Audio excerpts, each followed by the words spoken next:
Buenas tardes, estamos ya en agosto. Supongo que todo el mundo se dio cuenta, pero comentando mucho, diciendo cómo llegamos a agosto, cómo avanzó el año. Muy bien, porque estamos viviendo, seguimos, sigue la actividad de la iglesia, sigue todo lo que tenemos que hacer. Vamos por 343 programas de Abrir la Biblia, esperando que llegue, que sea utilizado para las personas que quieran profundizar la lectura de la Biblia y recorrerla por todos lados donde andamos, gracias a Dios, y en la tarea de descubrir, de entender más y descubrir y apropiarnos del mensaje de la palabra. Estamos en un momento muy importante del Evangelio de Marcos. No conté cuánto tiempo hace que estamos con Marcos, pero creo que empezamos el 16 de julio. Y estamos ya en agosto y tenemos para unos cuantos días más. Estamos en un momento muy importante, pero volví un poquito para atrás y presté atención a algo que creo que no dije nada. Como pasa cuando uno lee y no atiende datos que pueden ser interesantes, importantes. Lo último que vimos en el capítulo 10 fue la curación del ciego Bartimeo, ¿sí? Del cual tenemos la etimología, que no me acordaba la palabra, etimología de que Bartimeo significa hijo de Timeo. Pero lo interesante de esto es que le dice que al oír Bartimeo que el que venía era Jesús de Nazaret. Jesús de Nazaret era como lo llamaba la gente. Acordémonos que habían llegado a Jericó, que está cerca de Jerusalén, venían desde toda la tremenda recorrida de Jesús por, yo creo que todos lugares del mundo palestino antiguo. Y entonces le decían que llegaba Jesús de Nazaret, quizás el nombre más común de mencionar a Jesús. Pero él, ¿qué dijo? ¿Jesús de Nazaret? No. Él gritó, Jesús, hijo de David, ten compasión de mí. Y después, cuando le dijeron que se callara, se puso a gritar más, hijo de David, ten compasión de mí. Hijo de David, dijo. Lo cual era más común decir que era Jesús de Nazaret. Jesús de Nazaret, ten compasión de mí. Él estaba mostrando que era un judío que conocía las escrituras y que conocía las escrituras proféticas acerca del Mesías, porque no estaba saludándolo amablemente, le estaba pidiendo sanidad para su vida, de manera que estaba creyendo que él era el Mesías. Y en este tiempo, más de 2 años de la predicación de Jesús, podía él haber escuchado muy claramente.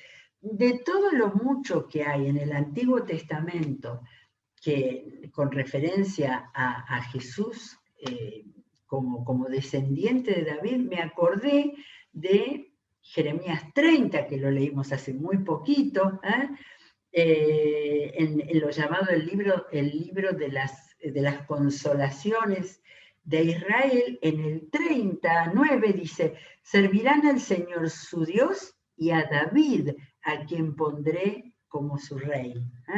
La idea de que Jesús, de que el Mesías iba a ser hijo, descendiente de David, era muy común en quienes conocían las Escrituras. De manera que este ciego a quien le decían, está por acá Jesús de Nazaret, cuando se dirigió a él, lo reconoció como el Mesías. Esas son las cosas importantes de una lectura que tratamos de buscar al máximo todo lo que podamos sacar para entender.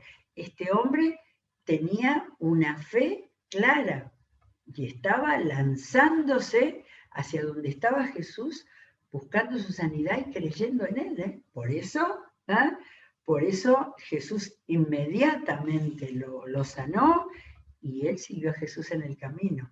Aquel que lo reconocía como Mesías estaba listo para ser sanado y para seguir como discípulo de Jesús. Después no sabemos nada más de él. Bueno, llegamos al capítulo 11. El capítulo 11, acordémonos que Marcos tiene 16, de manera que los 10 capítulos primeros están relacionados con todo el ministerio, lo que Marcos quiso contar, lo que el Espíritu Santo lo guió para contar con el ministerio de Jesús en todo lo que hizo y en todo lo que anduvo.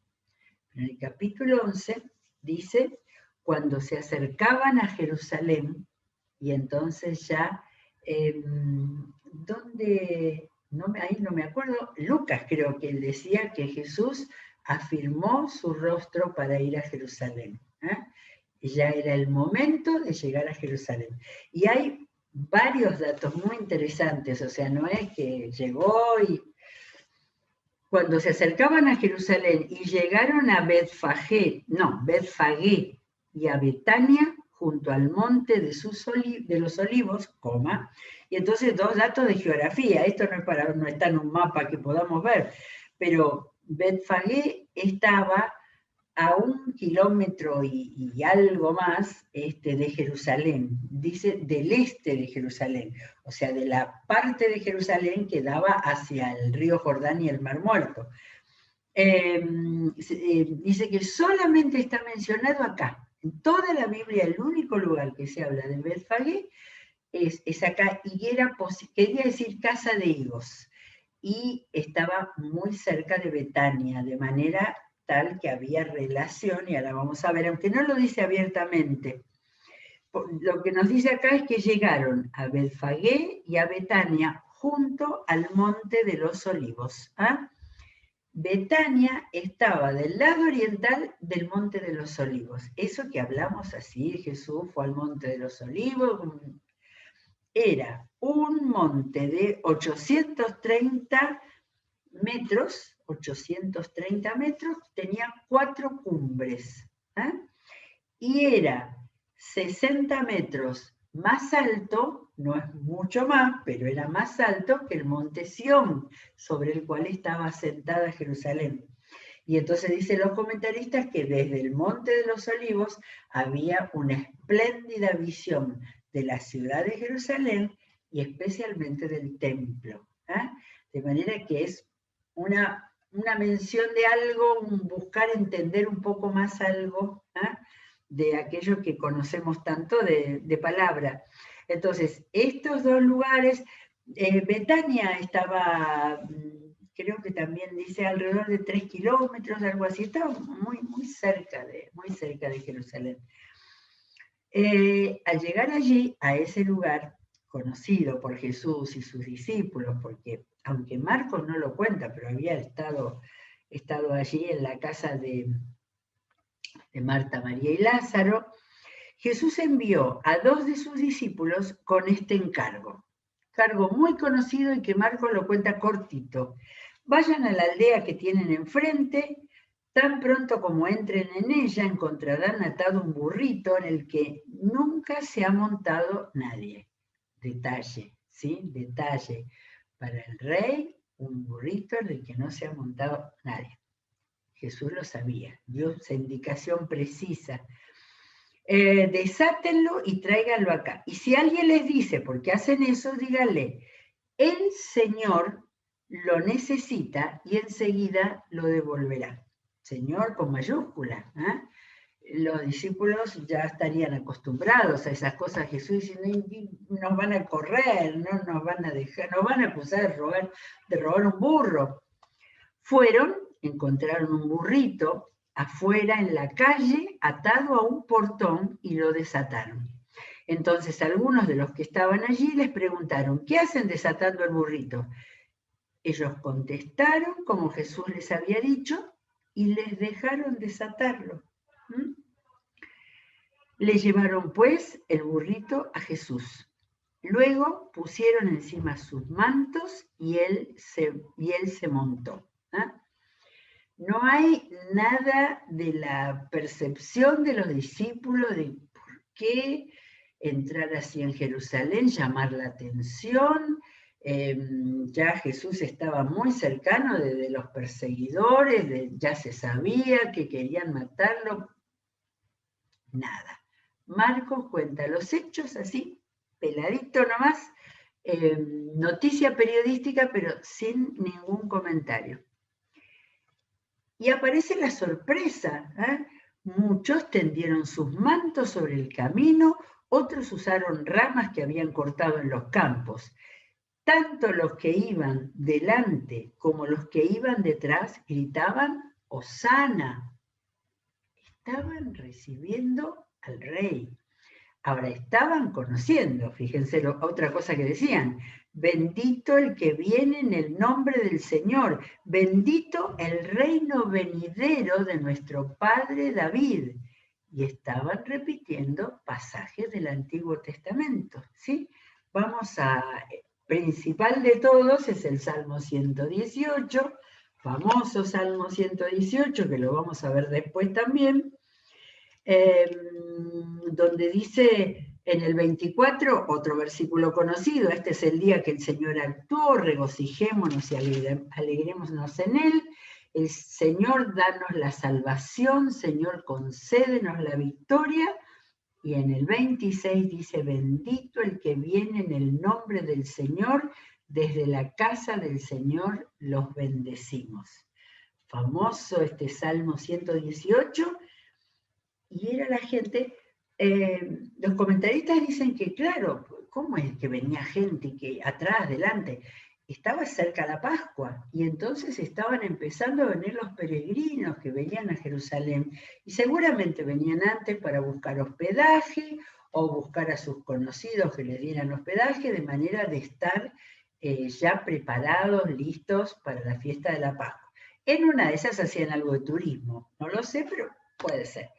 El tema es que repetían el texto del Salmo 118 con este contenido de reconocimiento de Jesús. O sea, no era la gente cualquiera que andaba por ahí paseando, eran esos que estaban viniendo a Jerusalén, de la misma manera que Jesús, con otra misión que Jesús.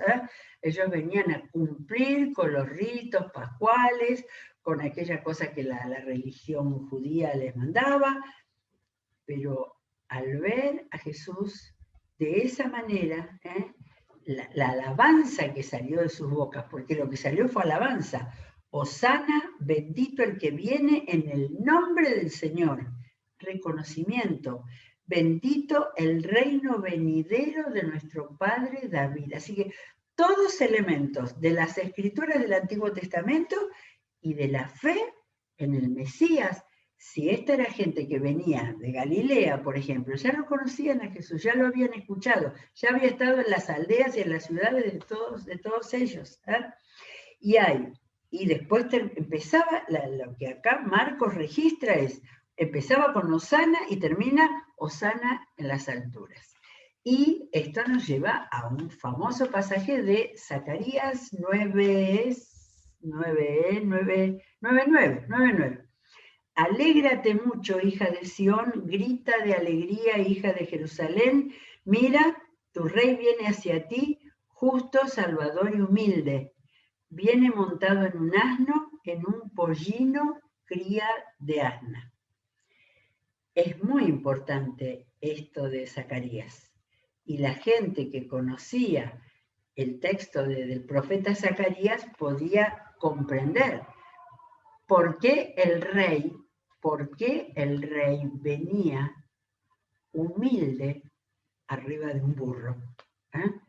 Ya los que conocían las escrituras sabían que eso es lo que había dicho Jesús, lo que habían profetizado acerca de Jesús, porque lo que estaban diciendo es que el rey que viene no es un rey político, no es un rey conquistador, no es el que se va a enfrentar al Imperio Romano, se va a enfrentar a la humanidad que se alejó de Dios y que ha destruido sus vidas y la vida de los países por no haber reconocido más a Dios. De manera que el sentido de esta entrada a Jerusalén, la última etapa de la vida de Jesús, pocos días son los que faltaban para la cruz, pero su entrada fue como tantas cosas que hizo Jesús y como tantas cosas que mostró en la enseñanza eran simbólicas, para que se entendiera, para que vieran eso y se entendiera. Incluso los de la alegría, ¿no? Como es cuando la masa va y la alegría y traer las ramas de olivo y ponerlos delante y todo eso, tienen que haber sido tocados por ese acto tan llamativo de lo que venía. El rey entraba en Jerusalén. Jesús entró en Jerusalén, estoy leyendo el versículo 11 del capítulo 11, entró en Jerusalén y fue al templo. Otra frase de Marcos así, muy detallada. Después de observarlo todo, ¿qué estaría pensando Jesús en ese momento? Parado en el templo estaba en un lugar alto, parado en el templo, mirando a la gente, mirando la situación ahí de la ciudad.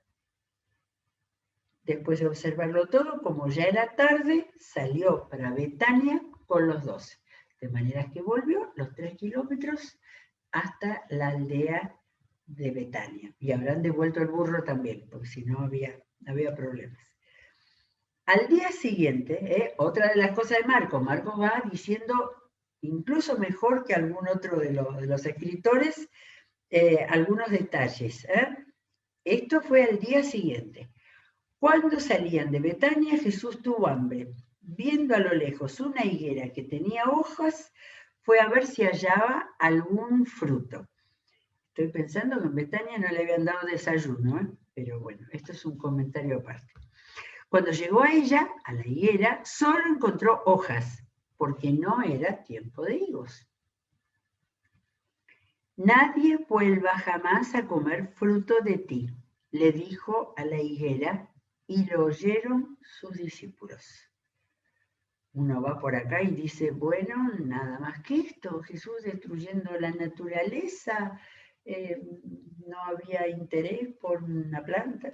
Hay otro pasaje en otro evangelio donde está ese tema de que después se le dio a otra higuera, seguramente. Cada cosa que Jesús hacía tenía una enseñanza, y después la vamos a ver. Llegaron pues a Jerusalén, ¿sí? Esa nueva mañana llegaron a Jerusalén, Jesús entró en el templo, hizo uno de los actos más difíciles de comprender sin entender el peso espiritual que tenían.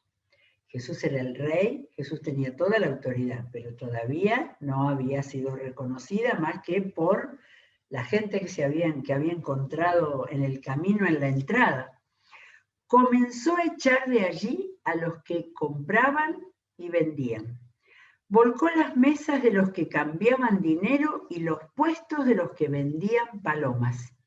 Y no permitía a nadie atravesar el templo llevando mercancías. En estos días, no me acuerdo dónde leía, que eso era en el atrio. El atrio era la parte hasta donde podían llegar los gentiles. De manera que esa zona estaba tapada por el comercio, ¿sí? Tapada por mercancías, los que iban, en la venta de palomas, los más pobres compraban una paloma, los que no podían llevar un cabrito, animales más grandes. Pero ahí había cambistas, dinero, de todo, de todo. Pero lo importante es que estaban taponando, digamos, la cercanía al templo que podían tener los gentiles, que no podían entrar por no ser israelitas, pero al menos aquellos que tuvieran algún sentimiento religioso hacia Dios podían acercarse y estar en ese lugar, lo más cercano posible al templo. En este caso estaba cubierto, como todos los lugares, nosotros también lo conocemos, por aquellos que solamente les interesaba el comercio. Y él, lo de la hoguera no dijo nada, lo de la higuera, pero acá sí lo explicó. También les enseñaba con estas palabras, ¿no está escrito, mi casa será llamada casa de oración para todas las naciones, pero ustedes la han convertido en cueva de ladrones? No era el comercio limpio el tema era cueva de ladrones.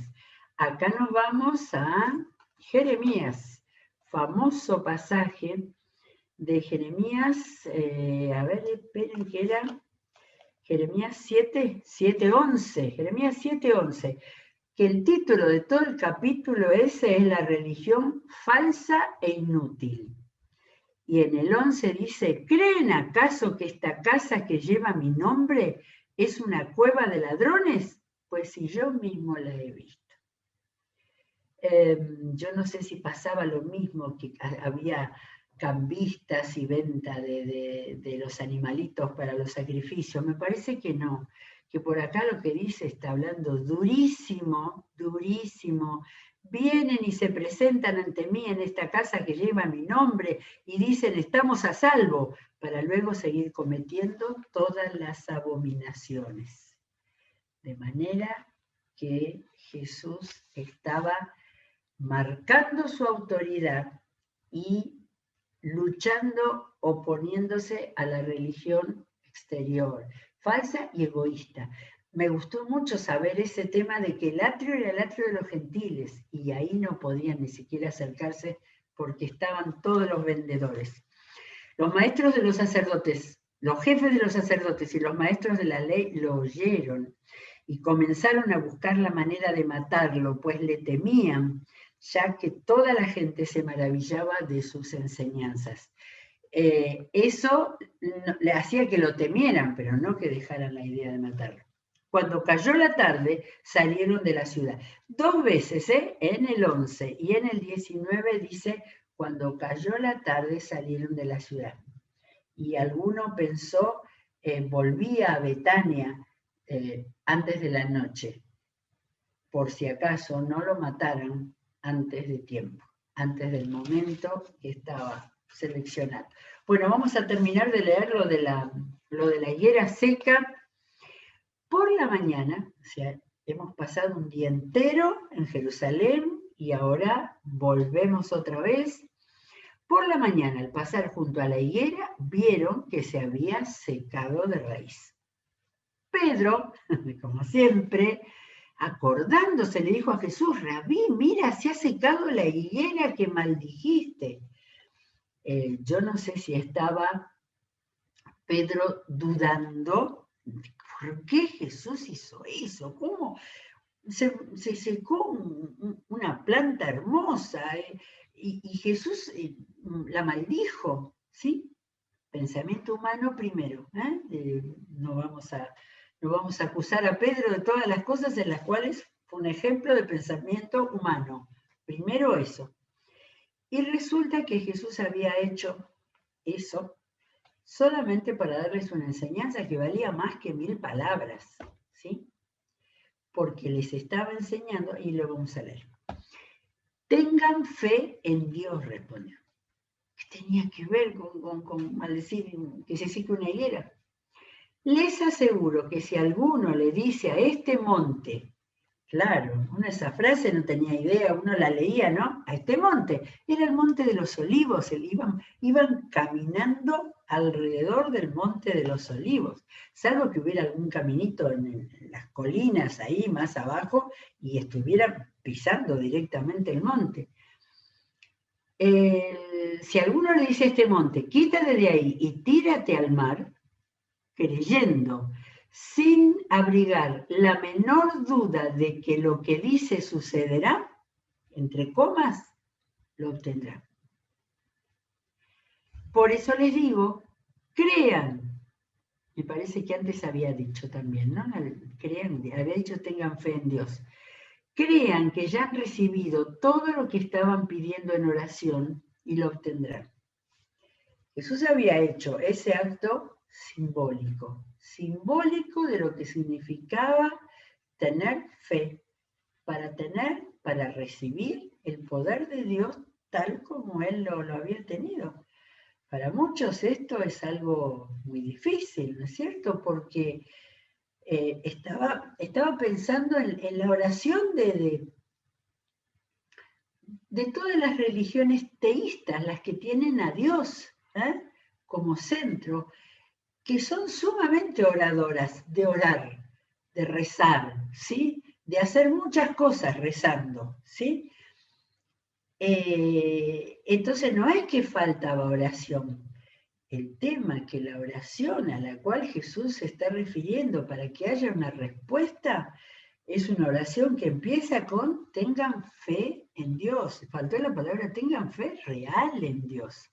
Ahora, por supuesto, no estaba anunciando milagros sobrenaturales que los cristianos se pusieran a hacer mover los montes de su lugar para demostrar que tenían fe en Dios. Es evidente. Pero otra vez, esta hipérbole o esta exageración era muy fuerte, porque mover un monte de lugar era muy fuerte. Jesús lo que había hecho era secar una planta para que ellos vieran que él tenía fe en Dios y estaba mostrando lo que puede pasar con una petición a Dios hecha con fe. Marqué en mi Biblia porque no había tomado en cuenta esto. Creyendo, si hacen una petición a Dios, dejemos afuera lo de correr un monte del lugar, que era un ejemplo hiperbólico, exagerado, como para que entrara la enseñanza. Lo que pidan a Dios creyendo, sin abrigar la menor duda de que lo que dice sucederá, lo obtendrá. Por eso les digo, crean que ya han recibido todo lo que estén pidiendo en oración y lo obtendrán. Acá yo creo que clarifica, no quiere decir que cuando le tiremos la manga a Dios, vamos a conseguir todo lo que querramos. Lo que está diciendo es que la oración de petición tiene que ser con fe, creyendo que Dios la escucha, que Dios obrará. De acuerdo a su voluntad, por supuesto, pero él no habló de eso, él estaba hablando de creer, de realmente lo que es tener fe, y el tener fe no es solamente una vida de mucha oración. Hay mucha gente que a la mañana, a la noche, y hablé así de todas las religiones cuyos religiosos son de rezar, orar mucho. Acá Jesús está plantando y en el versículo 25 completa la actitud de la oración. Y cuando estén orando, si tienen algo contra alguien, perdónenlo, para que también su Padre que está en el cielo les perdone a ustedes sus pecados. Esto ya lo había dicho cuando enseñó el Padre Nuestro, pero acá lo está ubicando propiamente en el tema de la oración. A ver, si la oración es no solamente de pedigüeños de ir a pedirle cosas a Dios, sino es de abrir el corazón a Dios en una petición o mostrarle lo que necesitamos, y el corazón no está limpio delante de Dios porque hay enojo, resentimiento, odio, etcétera, etcétera, esa oración va a ser cortada, sin fruto, sin llegada, lo que quiera. Una tremenda enseñanza de Jesús. Ahora, las otras enseñanzas sobre esto mismo habían sido al comienzo, en otro momento del ministerio. Este era el final. Estaban ahí con la Pascua muy cercana. Y Jesús seguía enseñando de tener fe para orar, para la relación con Dios, para que haya respuesta de Dios. Es extraordinario. Y después tenemos todas las enseñanzas que hubo al final, antes de llegar a la Semana de la Cruz. Llegamos hasta capítulo 11, 25. Muy bien, terminamos. Vamos a seguir mañana con el final del 11 y vamos a llegar al 12. Tenemos un día como siempre los lunes, con cosas muy especiales, con programas muy especiales, y estaremos juntos viéndolo si Dios quiere, y mañana nos encontramos a la hora de siempre. Que Dios los bendiga.